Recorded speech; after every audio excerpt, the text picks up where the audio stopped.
எல்லாருக்கும் எல்லாம் என்ற பரந்த உள்ளத்தோடு திறந்த மனதோடு செயல்பட்டு வர அரசு நம்முடைய திராவிட மாடல் அரசு. எந்த திட்டமாக இருந்தாலும் அது மனிதர்களுடைய மனதையும் மகிழ்விக்கணும், முகத்தில் புன்னகையும் வர வைக்கணும்னு நினைக்கிறவன் நான். அனைத்து துறை வளர்ச்சி, அனைத்து மாவட்ட வளர்ச்சி, அனைத்து சமூக வளர்ச்சி, அனைத்து மக்கள் வளர்ச்சி என்ற 4 தொடரில் எல்லாமே அடங்கியிருக்கு. அதைத்தான் எல்லாருக்கும் எல்லாம்னு சொல்கிறோம். ஆதிதிராவிடர், பழங்குடியினர், பிற்படுத்தப்பட்டோர், மிகவும் பிற்படுத்தப்பட்டோர், பெண்கள், விளிம்பு நிலை மக்கள், மாற்றுத்திறனாளிகள், திருநங்கையர்னு குரலற்றவர்களின் குரலாக திராவிட மாடல் ஆட்சி இருக்கணும்னு தான் நாங்கள் செயல்பட்டு கொண்டு இருக்கிறோம். என்னோட ஒவ்வொரு கையெழுத்தும் அவங்களோட வளர்ச்சிக்கும் எழுச்சிக்கும் அடித்தளமாக அமையணும்னு நினைக்கிறேன். அந்த வகையில் இன்றைக்கு வரலாற்று சிறப்புமிக்க நாளாக அமைஞ்சிருக்கு. மாற்றுத்திறனாளிகளோட நலன அக்கறையோட பல்வேறு முன்னோடி நடவடிக்கைகளை மேற்கொண்டு வரும் நாம் இன்றைக்கி முக்கியத்துவம் வாய்ந்த 2 சட்ட முன்வடிவுகளை அறிமுகப்படுத்த போகிறோம். மாண்புமிகு பேரவைத் தலைவர் அவர்களே, தலைவர் கலைஞர் அவர்கள்தான் மாற்றுத்திறனாளிகள் என்ற சொல்லை முதலாக பரிவோடு உருவாக்கினார். அதே அக்கறையோடு தான் நானும் அந்த துறையை கவனிச்சுக்கிட்டு இருக்கேன். நாங்கள் ஆட்சி பொறுப்புக்கு வர்றதுக்கு முன்னாடி இந்த துறைக்கான நிதி ஒதுக்கீடு 667 கோடி ரூபாயாக இருந்துச்சு. ஆனால் இப்போ இந்த நிதியாண்டில் 1432 கோடியா, அதாவது 2 மடங்கு உயர்த்தி இருக்கிறோம். இன்றைக்கு இந்த மானிய கோரிக்கை விவாதிக்கப்பட இருக்கிறது. மாற்றுத்திறனாளிகளுக்கு கருணை அடிப்படையில் மட்டுமல்ல, உரிமை அடிப்படையில் நாம் திட்டங்களை தீட்டி வழங்கி கொண்டிருக்கிறோம். இந்தியாவிலேயே அதிக எண்ணிக்கையில் மாற்றுத்திறனாளிகளுக்கு மாதாந்திர உதவித்தொகை வழங்குகிற மாநிலம் நம்முடைய தமிழ்நாடு தான். அதுதான் மாற்றுத்திறனாளிகள் நலத்துறை சிறப்பு வேலைவாய்ப்பு முகாம்களை நடத்திட்டு வருது. அரசு உயர் பதவிகளில் மாற்றுத்திறனாளிகள் வேலைவாய்ப்பு பெறுவதை ஊக்குவிக்கும் பொருட்டு ஊக்கத்தொகை வழங்கிட்டு வரோம். மாற்றுத்திறனாளிகளுக்கு சுய தொழில் புரிய கடனுதவி வழங்கக்கூடிய திட்டத்தை அறிவுசார் குறைபாடு உடையோர், புற உலக சிந்தனையற்றோர், தசைச்சிதைவு நோயினால் பாதிக்கப்பட்டவர்களின் பெற்றோருக்கு நீட்டி வச்சு அரசாணை வெளியிட்டிருக்கிறோம். அரசு பணியாளர்களுக்கான தேர்வுகளில் மாற்றுத்திறனாளிகளுக்கென நடைமுறைப்படுத்தப்பட்டு வரும் 4 விழுக்காடு இடஒதுக்கீடு மூலம் கடந்த 4 ஆண்டுகளில் இதுவரை 493 மாற்றுத்திறனாளிகள் அரசு பணியை பெற்றுள்ளார்கள்.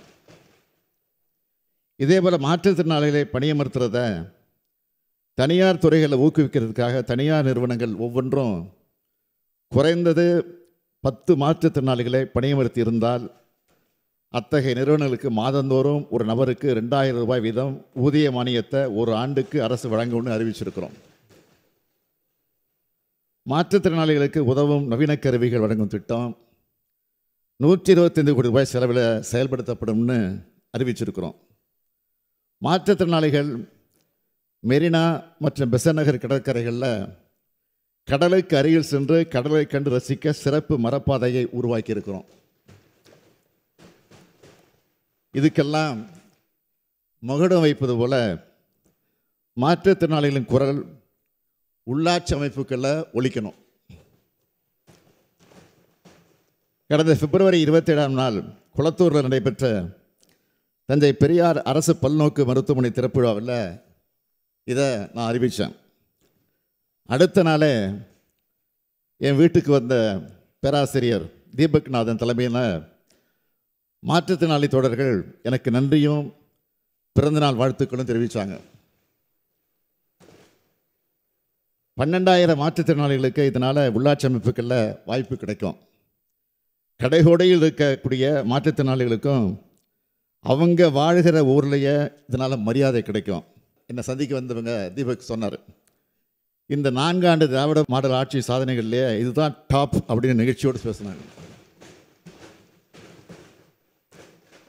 அவங்க இந்த சிறப்புமிகு சட்டம் முன்மொழியக்கூடிய இந்த வேளையில் சட்டமன்றத்துடைய பார்வையாளர் மன்றத்திலிருந்து இதையெல்லாம் காண்பதில் நான் மற்றற்ற மகிழ்ச்சி அடைகிறேன். உள்ளாட்சி அமைப்புகளில் அவங்களுடைய உரிமையை நிலைநாட்ட திராவிட மாடல் அரசு உறுதியோடு இருக்குது. தமிழ்நாட்டில் இருக்கக்கூடிய அனைத்து வகை உள்ளாட்சி அமைப்புகளையும் மாற்றுத்திறனாளிகளுக்கு நியமன முறையில் உரிய பிரதிநிதித்துவம் வழங்கக்கூடிய வகையில் நடப்பு சட்டமன்ற கூட்டத்தொடரில் தக்க சட்ட முன்வடிவு அறிமுகப்படுத்தும்னு நிதிநிலை அறிக்கையில் தெரிவிச்சிருந்தோம். இப்போது அந்த சட்ட முன்வடிவுகளை முன்வடிவதில் நான் வாழ்நாள் பெருமை அடைகிறேன். அருந்ததியின மக்களுக்கு 3 விழுக்காடு வழங்கும் சட்ட முன்வடிவுகளை இதே மாமன்றத்தில் தாக்கல் செய்யக்கூடிய பெருமையை நான் அடைஞ்சேன். 2009ஆம் ஆண்டு அன்றைய முதலமைச்சர் தலைவர் கலைஞர் அவர்கள் அந்த வாய்ப்பை எனக்கு வழங்கினார். அன்னைக்கு இருந்த அதே மனநிறைவோடு நான் இன்னைக்கு உங்கள் முன்னாடி நிற்கிறேன்.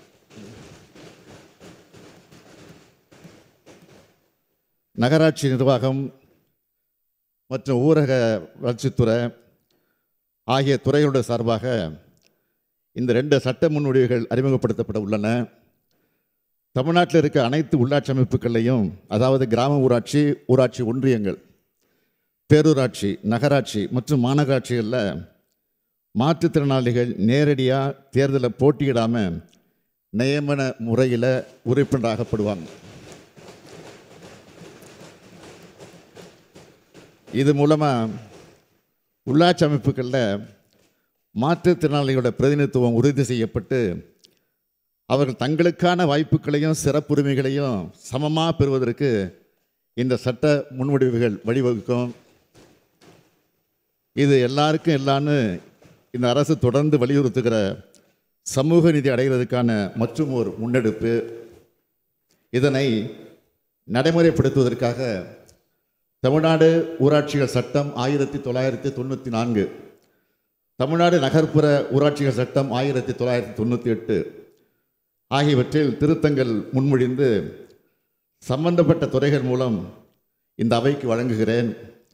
இந்த சட்ட முன்வடிவுகளின் மூலம் மாற்றுத்திறனாளிகளோட குரல் உள்ளாட்சி அமைப்புகளில் ஒலிக்கிறது மட்டும் இல்லாமல்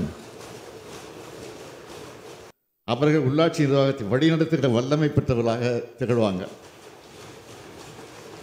ஒடுக்கப்பட்ட மக்களை அதிகாரம் பொருந்தியவர்களாக உயர்த்துவதும் அதிகாரத்தை பங்குள்ளவர்களாக மாற்றுறதும் தான் திராவிட இயக்கத்தினுடைய நோக்கம்.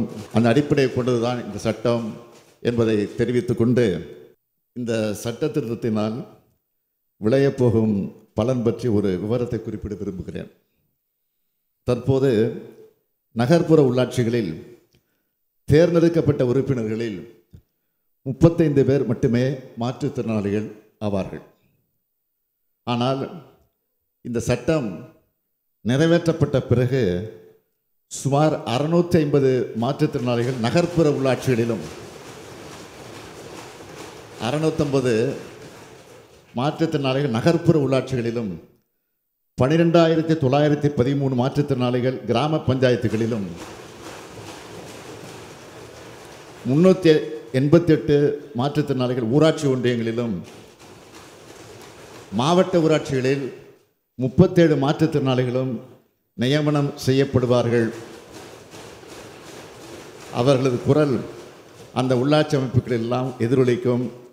இந்த சட்டத்தினால் விளையப்போகும் மிகப்பெரிய நன்மையாகும் என்பதை இங்கே நான் குறிப்பிட விரும்புகிறேன்.